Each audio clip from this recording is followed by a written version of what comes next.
awesome. Playing to win tomorrow. He's fired up about that. Ooh, you got a money match? No, but I want to birdie one hole that Steph did not against Kerr, or in that play matchup. That's fair. That's fair. All right. You ready? Was this the first time you met with Chris? No, I saw Chris a few weeks ago in Vegas during summer league.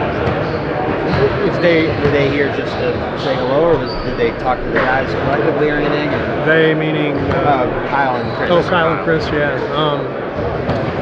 Chris told me, he texted me the other day, said he was going to be in town, and so I was excited because both he and Kyle, I didn't know Kyle was going to be here, but both those guys have been through this, so for them to share their insights with our young guards who are playing FIBA, you know, at this level for the first time, couldn't ask for better advisors and mentors. Did they talk to the group at all, or just no, just seeing them individually. Yeah. You guys are done with camp. I mean, do you feel ready for tomorrow? Did you get everything you wanted done? Yeah, we really did. So it couldn't have been a better 4 days. You know, I thought the guys handled things beautifully. We put in a lot of stuff, but we're trying to keep it simple at the same time. I know that sounds like an oxymoron or something, but you just have to find that balance, because you got to prepare for FIBA. You have to have an offensive plan, a defensive plan, but if you overload them, then it's too much, and confusion's never good. So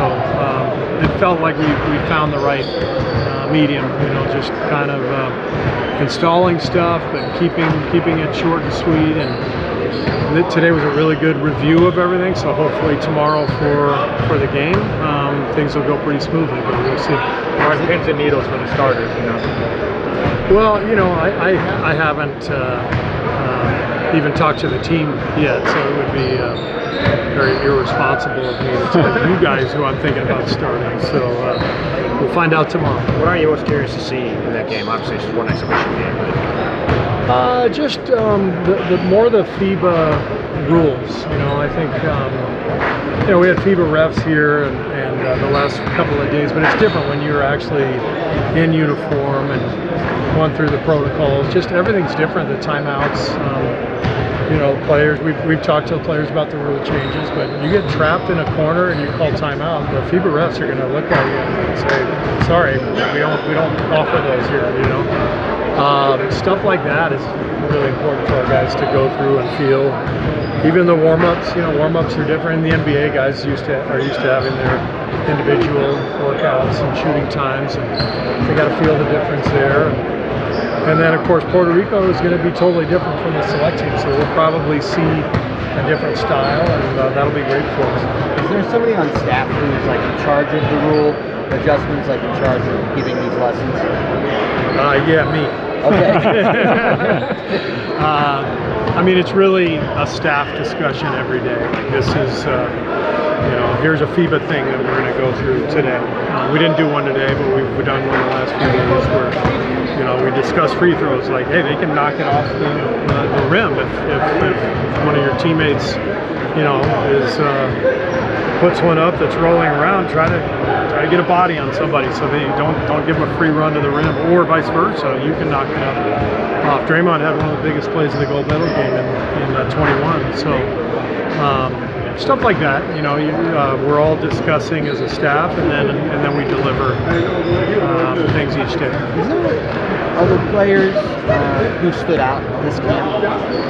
I'm not trying to blow smoke. I mean, what stood out was passing, the volume of passing, the number of excellent passers. That's the biggest thing. I mean, we play against all these guys, so I know how good these guys are. It's fun to get to know them better and to see things that they can do that maybe you didn't realize. But every guy can pass, and it's really exciting because it's a fun way to play. When the ball moves, people are generally happy, and it generates a good chemistry. So that's what I'm most excited about right now. I know it's a little off topic, but you're busy here. Did you see the women's soccer result this morning? I saw the result. I was not awake at 2 a.m. unfortunately. Yeah, heartbreaking loss, and I saw the highlights. Looked like we had some opportunities, and just couldn't get it done. So people are comparing, I guess, the expectations for them compared to the expectations for you, where it's like everybody gets really excited and expects a win, you know, for every single tournament they go out. Do you see it that way too? Well, I think there's an analogy to be made because USA soccer has had a lot of success. USA basketball has had a lot of success. So we're among the favorites, if not the favorite. So that's part of it. You embrace that pressure, you embrace that competition, and the preparation. You're trying to cover every single base to give yourself the best opportunity to win a game, because you know there's going to be games shots don't go in. But if you're covering these FIBA rules and you're nailing that stuff, it's like you're checking boxes and you're giving yourself a better and better chance to win. So that's the plan going in for the coaches and players. And then you tip it up, and somebody's going to win, somebody's going to lose, and there's pressure, and so it makes it fun. That's why we're all here. Is there something you can talk to the players about? I mean, lost by a millimeter, right? On the final shot, I mean, it barely went in. I mean, it's sort of that small in some of these international competitions. I mean, do you talk to the players about stuff like that? We didn't show that play or anything, but we talk about just how big each play is, But you also don't want guys tight. You don't want everybody thinking, oh my God, I got everything that But every play does matter. But let's find a way fundamentally to cover that base and be loose and free and be the best version of yourself. You talked about the FIBA interference rule. Would you like to see the NBA adopt that rule? I haven't given it a ton of thought, but it'd be interesting. I think it might be something to experiment with. Yeah, because every time they adopt the FIBA rule, it's been great, like the 14-second rule. Right? No, there's a lot of good stuff.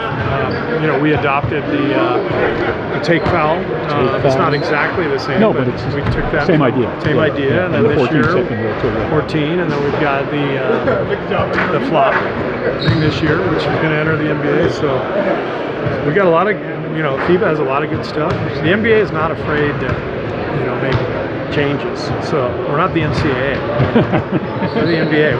We'll make changes if we can make the game better. Sorry, I couldn't resist taking a shot at this. March Madness, where we love to end games with a free throw and then an 85-footer that misses, that has no chance instead of advancing the ball. Yes, and March Madness. And now you're bearing down in a new league. What's that? And now you're bearing down in the new league. And now we're bearing down in the Big 12. Who the hell knows? All right. See you guys. Thanks, Coach. Thanks, Steve. Let's get ready for Hoop Jab.